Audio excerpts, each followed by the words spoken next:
I 32F have always been the reliable one in my family. The planner, the problem solver, the person who makes sure things don't fall apart. If there was a birthday, I was the one making sure there were decorations, gifts, and a cake. If there was a holiday gathering, I was the one organizing who brought what. My older brother, Caleb 36M, and younger sister, Jenna 29F, never took on that responsibility. They always assumed things would just happen. For years, I made the effort. I remembered their kids' birthdays, bought thoughtful gifts, and made sure their children felt celebrated. And what did I get in return? Nothing. My own birthday would come and go without so much as a text from them. Not even a generic happy birthday in the family group chat. But when their kids' birthdays rolled around, they had no problem sending me lists of what their children wanted or asking me to help with party planning. It finally hit me just how one-sided everything was when my birthday passed last month. I didn't expect anything big, just a simple acknowledgement. But as usual, silence. No text from Caleb. No call from Jenna. Nothing. It wasn't that they forgot, because forgetting implies they ever made the effort to remember in the first place. That's when I decided to run a little test. My niece, Lily 8F, Caleb's daughter, had a birthday coming up. Normally, I would have already been texting Caleb to ask about themes, decorations, or what Lily wanted as a gift. But this year, I did nothing. No reminders, no offers to help, no last-minute Target run for forgotten party supplies. I wanted to see if my absence would even be noticed, or if my role in their lives was simply that of an unpaid event planner. The week leading up to Lily's birthday, the family group chat was full of random messages, memes, a news article someone thought was interesting, a debate about where to go for Thanksgiving. But not a single message from Caleb or Jenna asking me about Lily's birthday. I had expected at least a "hey, are you coming?" or even a passive-aggressive "don't forget Lily's big day." But nothing. I made sure to clear my schedule that weekend. No excuses. If they realized I wasn't there, I wanted to be completely unavailable for any last-minute guilt trips. The party came and went, and my phone? Silent. The next day, I checked the family group chat. Still no mention of my absence. Not a single "we missed you" or "wish you could have been there." Nothing. Then, I saw it. Caleb had posted a picture from the party on Facebook. Lily standing in front of her cake, smiling with her missing front teeth, surrounded by balloons and presents. The caption, "Great party. Real family always comes through." Oh, so that's how it was. Still, I said nothing. If they wanted to pretend my absence didn't matter, fine. I wasn't going to bring it up. But of course, Jenna couldn't leave it alone. A few hours later, I got a text from her. "Why did you ditch Lily's birthday?" I stared at my phone for a moment. There was no "hey, we missed you." No concern. Just immediate blame. I kept my reply simple. "Oh, I completely forgot. It slipped my mind." The irony of it was almost funny. This was the exact excuse they had used on me before. "Oh, sorry, your birthday slipped my mind. Oh, things got so busy, I forgot to text you." But when it was their turn to be ignored, suddenly it was a crime. Less than 10 minutes later, my phone started blowing up. Caleb, furious, stormed into the group chat. "Really? You forgot Lily's birthday? You know how much she loves you. She was devastated when she realized you weren't there." I didn't respond right away. I let them keep going. Jenna jumped in, calling me selfish, saying I should have at least sent a gift. My mom, predictably, sent a disappointed "I just don't understand why you'd do this" message. And then, when they had all gotten their anger out, I dropped a single message. "Funny. You all forgot my birthday last month. I guess that only matters when it happens to you." Silence. No one responded for a solid hour. Then, Caleb finally tried to justify it. "That's different. You're an adult. But for kids, birthdays are a huge deal, and missing one is really hurtful." Oh, so now birthdays only matter when they're for kids? That was interesting considering how upset they were over this one. Jenna took a different approach. "You're being so pathetic, keeping score over something like this." Pathetic. Keeping score. Right. Because when I spent years putting in the effort, that was fine. But the moment I stopped, I was the problem. I didn't argue. I didn't try to explain myself. I just left the chat on read. And for the first time in a long time, I made a decision. I was done bending over backward for people who only noticed my existence when it benefited them. If this was the reaction I got for missing one birthday, then they had just proven exactly how little they valued me beyond what I could do for them. I didn't feel guilty. I didn't feel bad. If anything, I felt lighter. And I had a feeling this wasn't the end of it. I figured they'd be annoyed for a day, maybe throw some passive-aggressive remarks in the family group chat, and then move on like they always did when I was the one hurt. But of course, they weren't going to let this go. Not because they cared about me, but because they didn't like what my absence exposed. The next morning, my phone buzzed. Caleb's name flashed across the screen. Not a call, just a long text. Lily was confused when she realized I wasn't there. "Did Auntie forget Caleb?" claimed she asked. He told me she seemed a little sad, but she was quickly distracted by her presence and cake. Right, because an 8-year-old's biggest concern at her own birthday party was my absence. I ignored the message. I wasn't about to entertain whatever guilt trip he was trying to pull. But less than an hour later, another text came in. "You need to fix this." Lily was heartbroken. "You should do something special for her since you hurt her feelings." Fix what? Exactly? The fact that I hadn't spent my own money and time organizing a party for his kid? I didn't respond. But Caleb wasn't done. A few hours later, a message popped up in the family group chat. "Lily is still really sad about what happened. Maybe we can do something small for her this weekend?" My name, I know you didn't mean to hurt her, but you should be the one to plan it. There it was. The real reason for all this dramatics. Caleb didn't actually care about Lily's feelings. He just wanted me to do what I'd always done, step in, fix the mess, and make everything easy for him. Jenna jumped in immediately, backing him up. "It wouldn't kill you to do something nice for your niece. You made your point. Just make it up to her and move on." Like clockwork. The second Caleb needed something, Jenna was right there, helping to push the guilt along. I finally responded, "I'll make it up to her at Christmas. Isn't that what you always tell me when you forget my birthday?" Silence. A few minutes passed before Jenna responded, "Wow, You're really being that petty over a kid's birthday? Petty. That word again. Funny how standing up for myself was petty, but expecting me to be the family's unpaid event planner for years wasn't. I put my phone down, thinking that would be the end of it. But then my mom called. I didn't pick up at first, but she called again. And again. By the fourth call, I gave in. The second I answered, she sighed like I was already exhausting her. Why are you starting all this drama over a child's birthday? Not even a question about why I missed it. Just immediate blame. I didn't argue. I just told her the truth. Because I wanted to see if anyone actually noticed when I didn't put in all the effort. And you know what? No one did. Until now. Until you needed something from me. She tried to brush it off. Oh, come on, you know we love you, really. Then why didn't a single person remember my birthday last month? Silence. I waited. Nothing. Then Caleb, unable to let it go, finally responded in the group chat. If your birthday was such a big deal to you, you should have said something. Right, because it was my responsibility to remind my own siblings that I exist. I had spent years making sure their kids had great birthdays. I had spent money, time, and effort making things special for them. But the second I stopped, I was selfish. I was dramatic. I was the problem. Jenna jumped in again, trying to gaslight me into thinking I was overreacting. You're making such a big deal out of this. No one meant to hurt you. Thinking I was overreacting. You're making such a big deal out of this. No one meant to hurt you. You're twisting everything. I responded with one final message. If you only care about me when I miss something, that says a lot. And just like that, the group chat went completely silent. Not one of them had anything to say to that. No apologies. No acknowledgement. Just nothing. For the first time, I saw things clearly. This wasn't about Lily. This was about control. They were upset because they realized they couldn't rely on me to be the one who always showed up, who always did the work. They weren't mad that I missed the birthday. They were mad that I had stopped playing my role. I put my phone down. And for the first time in years, I didn't feel the need to explain myself. I didn't feel guilty. I didn't feel obligated to fix anything. I just felt free. I thought that after I shut them down in the group chat, that would be the end of it. No response. No apology. Just silence. But I underestimated just how desperate Caleb and Jenna would get when they realized they had lost control over me. The next morning, I woke up, scrolled through my phone, and there it was. Caleb had posted on Facebook. Family should be about love, not keeping score. Some people forget that. No names. No details. But the meaning was clear. I kept scrolling, already knowing what was coming next. Sure enough, Jenna had commented under his post. Sad when people let pettiness ruin relationships. Some people only want to be family when it benefits them. Classic. Now they were trying to spin the whole thing as if I was the problem. I ignored it. I didn't comment, didn't like the post, didn't react in any way. Let them have their little pity party. A few hours later, my phone buzzed. A cousin had messaged me. Hey, I saw Caleb's post, what's going on? I left it on read. Then another message. This time from an aunt. Your brother is really hurt. He says you've been acting distant. Maybe you should just apologize to keep the peace. Right. Because keeping the peace had always meant I had to be the one to back down. I replied once, short and simple. If they cared about peace, they wouldn't have ignored me for years. No response. Then Jenna tried a different approach. This time she sent me a long message directly. Lily is so sad. She kept asking why you weren't there. I don't know why you're being so childish about this. You're an adult. Act like one. Are you really willing to throw away family over something this stupid? I didn't reply. A few hours later, my mom called. I let it ring. She called again and again. Finally, I picked up. You know, I raised you better than this, she started. There it was. The classic disappointed mom speech. I let her talk. About how family is important. About how I shouldn't let a small misunderstanding cause a divide. About how I needed to be the bigger person. I didn't argue. I just asked one question. So when I was ignored, that was okay. But now I have to grovel? Silence. I waited. Nothing. Then, finally, she sighed. I just don't want the family to be like this. Then tell them to fix it, I said. I'm not the one who started this. More silence. Then she mumbled something about how she had to go and hung up. A few minutes later, my phone buzzed again. Jenna, once again, we didn't mean to hurt you, but you're still overreacting. A fake apology if I'd ever seen one. Then Caleb jumped in with one last attempt. This is getting ridiculous. You're being selfish. Just let it go already. Let it go. The same people who had been blowing up my phone, posting about me on social media, and dragging extended family into it, were now telling me to let it go. I didn't reply. I just opened my social media settings and restricted both of them from seeing my posts and stories. No more access. No more drama. For the first time in years, I felt like I wasn't letting them walk all over me. I had a feeling this wasn't over, but whatever came next, I was ready for it. I thought after I ignored the social media guilt trip, they'd move on, maybe complain to each other for a while, then go back to treating me like I didn't exist until they needed something again.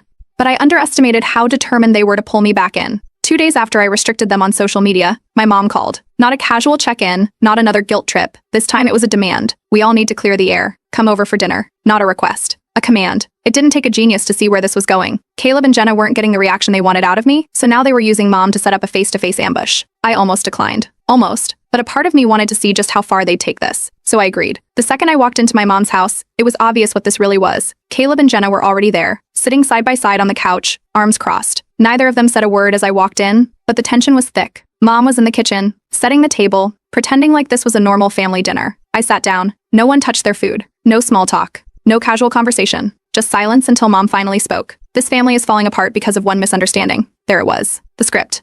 She launched into a speech about how things had gotten out of control, how I was being too harsh, how Lily was just a child and didn't deserve to feel abandoned. I let her talk. I waited, and when she finally finished, I leaned back and asked one question. So if me missing one birthday can ruin everything, then what did all of you missing my birthday mean? Silence. For the first time, Caleb and Jenna didn't have an instant comeback. Then Caleb scoffed. It's not the same. You're an adult. Right. There it was. I nodded. Then why do you still expect me to play party planner for your kids? Jenna jumped in, trying to smooth things over. I didn't mean to hurt you, but it's just different when it comes to kids. Different. Of course. Conveniently different. That's when the real reason for this little ambush finally came out. Caleb sighed like he was making some big sacrifice and said, look, I just think we need to fix this. Lily was really hurt. Maybe we can do a little something for her. Nothing big, just a small belated birthday thing. It doesn't have to be a party, but something nice. There it was. The entire reason for this setup. This wasn't about making peace. This wasn't about me. This was about them realizing they actually had to do things themselves. I laughed. Not a small chuckle. A full, unfiltered laugh. Jenna's face twisted in irritation. Caleb's jaw clenched. Mom looked at me like I had slapped someone. I stood up, still smiling. You seriously dragged me here to try and guilt me into throwing a backup birthday party. They didn't answer, which was answer enough. Caleb shook his head. You're being selfish. Jenna glared. You're acting like a stranger. This isn't you. Mom sighed dramatically. Stop being petty and just fix things. And that was it. The final push. The confirmation I needed. If I have to earn my place in this family by being your free event planner, then maybe I don't want to be in it. I turned, grabbed my bag, and walked out. Caleb called after me. Jenna muttered something under her breath. Mom huffed. I didn't stop. I didn't turn around. I walked out of the house, got into my car, turned off my phone, and drove home. For the first time in years, I wasn't just refusing to be part of their cycle, I was walking away from it completely. And the best part? I had never felt more at peace. I knew Caleb and Jenna wouldn't just let this go. Walking out of that ambush dinner was a clear message. They weren't in control anymore. And people like them, they don't handle losing control well. I expected them to be mad. What I didn't expect was just how childish they'd get about it. At first, they went no contact, but not in a normal way. This was performative no contact, designed to make sure I noticed. Caleb and Jenna stopped messaging me completely, but I started hearing about them through other people. Family members suddenly started bringing them up in conversation, as if testing to see if I'd react. My mom made offhand comments like, oh, I don't know what's going on with Caleb these days, he's been so distant. They wanted me to ask. They wanted me to care. I didn't. Then came the social media posts. A few days later, Caleb posted, some people don't know what family means until they lose it. The comments were full of the usual supportive nonsense. So true. Family should always come first. People are so selfish these days. Jenna, of course, was in the comments immediately. Sad when people put their egos over their family. But some of us still know what loyalty means. Right, loyalty. The same people who couldn't even remember my birthday were now experts on family loyalty. I didn't respond. I didn't comment. But I knew they were waiting for me too. They wanted me to take the bait. My mom, naturally, stepped in next. The texts started coming in. I don't want this family torn apart over something so small. You're all being so stubborn. Just talk to them. This is breaking my heart. You used to be so close. Then the aunts joined in. A couple of them messaged me, suddenly checking in. One even said, your siblings are really upset. I don't know exactly what happened, but they're saying you just abandoned them. There it was. The rewrite of history. I replied to the first aunt, short and simple. They know where to find me if they want to talk. No response. A week later, I heard from a cousin that Caleb and Jenna had been telling people I hated kids and had purposely hurt Lily just to be petty. That was the new story. I wasn't just standing up for myself anymore. I was the evil aunt who had cruelly broken a child's heart. I ignored it. Let them spin whatever story they wanted. Then my mom invited me to another dinner. Just a small one, she said. Just to talk. Not falling for that twice. I declined. She sighed heavily, like I was personally ruining her life. I just don't want this family to fall apart. I repeated what I had told her before, then tell them to fix it. She didn't respond. The fake apology attempt, then Caleb made one last desperate attempt. A text, out of nowhere. If you're ready to apologize, let's talk. Not we should talk. Not let's work things out. If I was ready to apologize, that told me everything I needed to know. I sent one reply. For what? Not being your unpaid babysitter. No response. A few days later, I went to a friend's birthday party. For the first time in years, I wasn't stressing over decorations, cake, or whether a sibling would dump last-minute responsibilities on me. I just showed up and had fun. No guilt. No guilt. No pressure. No drama. And that's when it hit me. My siblings never actually cared about me. They cared about what I did for them. A few nights later, one last text came through. Jenna, of course. Just remember, when you need us one day, we won't be there. The final attempt at control. The last shot at guilt. I replied one last time. You never were. Blocked. Cutting them off was the best decision I'd ever made. And the funniest part, they were struggling without me. The first sign came when a cousin mentioned that no one had organized a family gathering for Easter. Normally, I would have handled the logistics, who was bringing what, where it was happening, what time we'd eat. This year, Caleb and Jenna didn't step up. Mom refused to take over. The day arrived, and half the family didn't even know if they were supposed to show up somewhere. It ended up being a complete mess, with a last-minute thrown-together meal at my aunt's house that most people skipped. Then Caleb decided he'd try to get Mom to take over the family planner role. He started calling her more, dropping hints about how much work it was to arrange things, work he had never realized even needed to be done before. Jenna, on the other hand, assumed she could handle it, saying how hard can it be when the topic came up. Mom wasn't having it. She had no interest in playing event coordinator, especially not after watching how much of a headache it had been for me. She shut that down fast, leaving Caleb and Jenna with no choice but to figure things out on their own. Jenna's turn to struggle came next. Her oldest kid's birthday rolled around, and for the first time, she had to handle the planning herself. A cousin later filled me in on how that went. Apparently, the party was a total disaster. The decorations were last minute and barely there. The cake was one of those bland grocery store ones with no customization. She forgot to order food until the morning of, so they ended up with whatever was left at the nearest takeout place. Parents started leaving early, the kids got bored fast, and Jenna ended the day in a bad mood. It was the first time she truly experienced what it was like to plan a party without me carrying the weight. A week after that, Caleb texted me out of nowhere. Want to get coffee? Let's start fresh. It was almost laughable. After months of ignoring me, after dragging my name through the mud to extended family, after trying to guilt-trip me at every turn, now he wanted to start fresh. Translation, he realized I wasn't coming back, and he needed something. Probably help with an upcoming event or party. I didn't even bother with an excuse. Just a simple no, I'm good. Not long after, I started hearing whispers about how some of the family was concerned about the whole situation. Some aunts and uncles thought I was being too harsh by refusing to engage. A cousin asked me outright if I was really planning to cut Caleb and Jenna off over just one fight. I reminded her that this wasn't about one incident. It was about years of being treated like an afterthought. Then my aunt tried to play mediator again. You're being stubborn. Just talk to them and work it out. I ignored it. I wasn't playing this game anymore. The real surprise came when my mom finally admitted the truth. She called one night, and after some awkward small talk, she hesitated before saying, I see your point, but it's hard to watch my kids fight. She wasn't outright taking my side, but for the first time, she wasn't blindly defending them either. She had seen the fallout firsthand. She had watched Caleb and Jenna flail without me, had heard the complaints, had witnessed the way they had expected her to pick up my role. And she didn't want it. I told her, then tell them to fix it. I'm not the one who started this. She didn't argue. That was a first. A few weeks later, she brought up Lily's birthday again, this time more casually. Are you sure you don't want to just stop by? You don't have to stay long, just say hi to her. There it was, the last-ditch attempt. I didn't even hesitate. No, this time she didn't push. She sighed, let it drop, and moved on to another topic.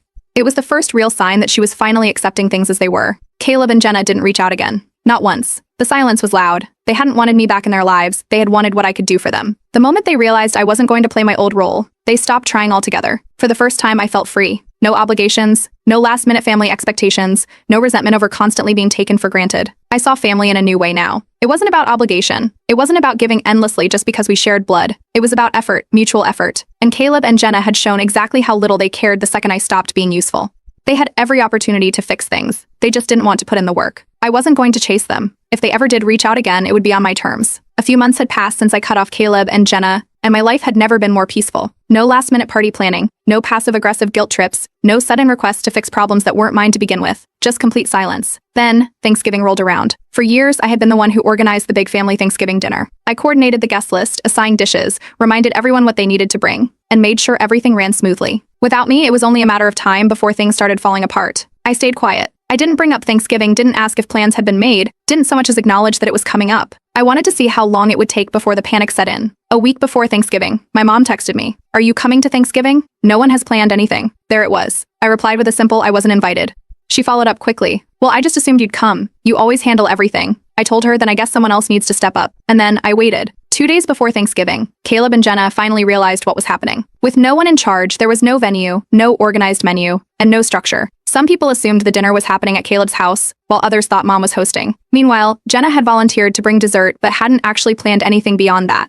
Caleb, in full crisis mode, turned to mom. He wanted her to take over, to cook the main dishes, to make sure everything was ready like I always did. Mom refused. She told him she was tired, getting older, and not interested in handling an entire Thanksgiving dinner alone. She suggested that maybe he and Jenna should take on more responsibility. According to a cousin who witnessed it firsthand, Caleb looked completely blindsided by the idea that he would have to do actual work. With time running out, Jenna decided to host at her house. That decision alone was a disaster waiting to happen. Thanksgiving Day arrived, and the chaos unfolded in real time. Jenna, completely unprepared, forgot to buy key ingredients and had to make a last-minute grocery run. She miscalculated cooking times, so half the dishes weren't done on schedule.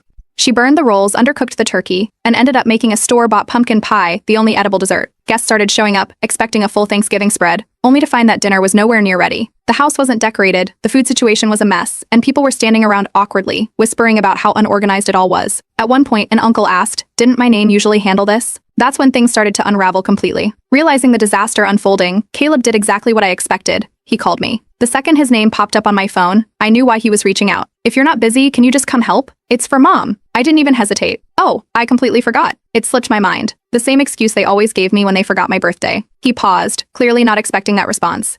I let the silence hang before saying, "I hope you guys figure it out. Happy Thanksgiving." And then I hung up. Back at Jenna's house, things got worse. People started leaving early. The food was barely edible. There was tension in the air, with family members noticing how disorganized everything was. A cousin later told me that after most of the guests had left, Caleb and Jenna got into a full-blown argument. Caleb blamed Jenna for taking over when she clearly couldn't handle it. Jenna blamed Caleb for not stepping up sooner. Mom sat there, watching her kids fight, saying nothing. Meanwhile, I had the best Thanksgiving I'd had in years. I went to a Friendsgiving, surrounded by people who actually wanted me around, not because they needed me to do something for them, but because they enjoyed my company. There was amazing food, real laughter, and not a single second of stress. No family drama, no obligations, just peace. And as I sat there, eating a perfectly cooked meal and listening to my friends share what they were thankful for, I realized something. I was thankful too.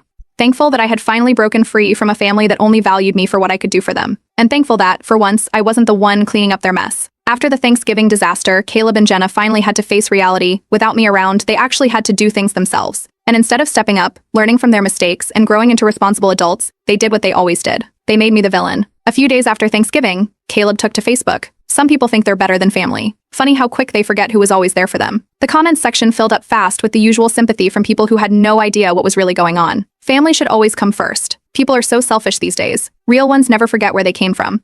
Jenna wasted no time jumping in. Exactly. Sad to see selfishness win. It was the same pattern as before. No direct mention of me, but enough bait to get extended family talking. And sure enough, it worked. A few ants DM'd within hours. Are you okay? I saw Caleb's post. What happened? Jenna seems really upset. Maybe you should talk to her? I ignored every single message. If Caleb and Jenna wanted to air things out publicly, they could go right ahead. I wasn't playing their game. Mom, of course, got involved next. She called, starting with her usual exasperated sigh before saying, I just wish you'd all get along again. I waited. Then came the real reason for the call. People are saying you abandoned the family out of spite. Right. Because deciding I wasn't a free event planner anymore was abandonment. I didn't argue. I just listened. And when she finally paused, I told her, I'm not going to defend myself to people who weren't there. She sighed again, muttered something about how this was so sad, and hung up. A few days later, a cousin texted me with an update. Apparently, Caleb and Jenna were telling people that I had purposely ruined Thanksgiving by refusing to help, that I had turned my back on the family for no reason, and that I had always been difficult. Then, a mutual friend reached out, cautiously asking if I was okay. They're making it sound like you just cut off your family for fun, she said. That was when I decided to set the record straight, without saying a word. I went into my old photos and found a throwback picture from one of the birthdays I had planned. Balloons, decorations, a carefully made cake, everything that I had done, year after year, while getting nothing in return.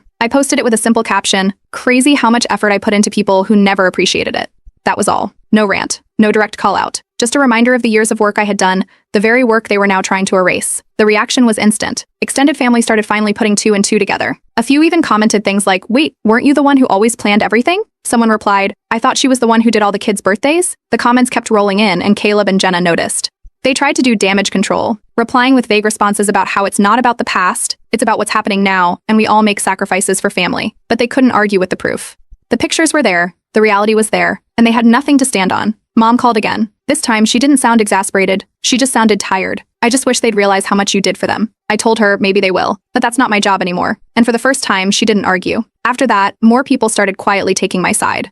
Some aunts and cousins stopped engaging with Caleb and Jenna's social media pity posts. A few family members reached out, not to pressure me, but just to check in. Then, Jenna went silent. No more cryptic Facebook posts. No more vague comments. She had realized she'd been caught. And for the first time in years, I felt like I wasn't carrying the weight of their nonsense anymore. Months passed. Life was peaceful. No last-minute texts demanding favors. No passive-aggressive guilt trips. No drama. Just quiet. At first, the silence had felt strange, almost unnatural after years of being the one keeping everything together. But the longer it went on, the more I realized how much better things were without my siblings constantly taking advantage of me. I honestly thought I'd never hear from them again. Then, out of nowhere, Caleb reached out. Hey, can we talk? No long-winded explanation, no fake concern, just a short message. I stared at it for a while. He wasn't the type to reach out unless he wanted something, so my first instinct was to ignore it.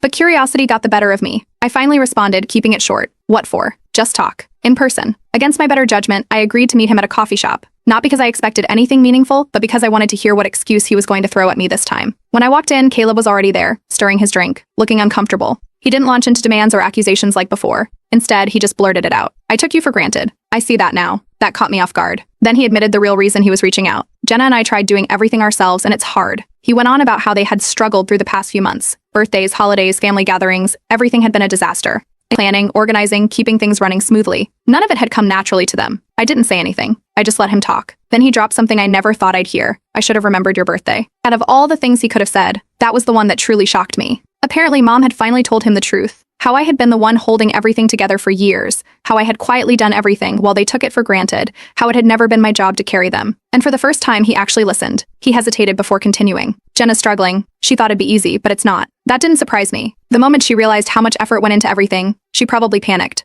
Then came the real question. I don't expect you to fix things. I just don't want to lose you completely. I took a long pause. I wasn't expecting that. For a split second, I thought about letting him back in, about putting the past behind us. But then I asked the question I had been holding back. Would you have realized this if I hadn't walked away? Caleb didn't answer immediately. He exhaled sharply, staring at his drink. Then, quietly, he admitted it. Probably not. And that said everything. I finally made my decision. I'm not ready to be close again. But we can talk sometimes. That was the best I could offer. As for Jenna, she hadn't reached out. No apology, no acknowledgement, just silence. I didn't unblock her. I didn't see the point. I left the coffee shop knowing that, for the first time in my life, I wasn't carrying the weight of my family's responsibilities. No more being the unpaid event planner. No more guilt tripping. No more guilt tripping. No more fixing problems that weren't mine. And for the first time in forever, I felt free.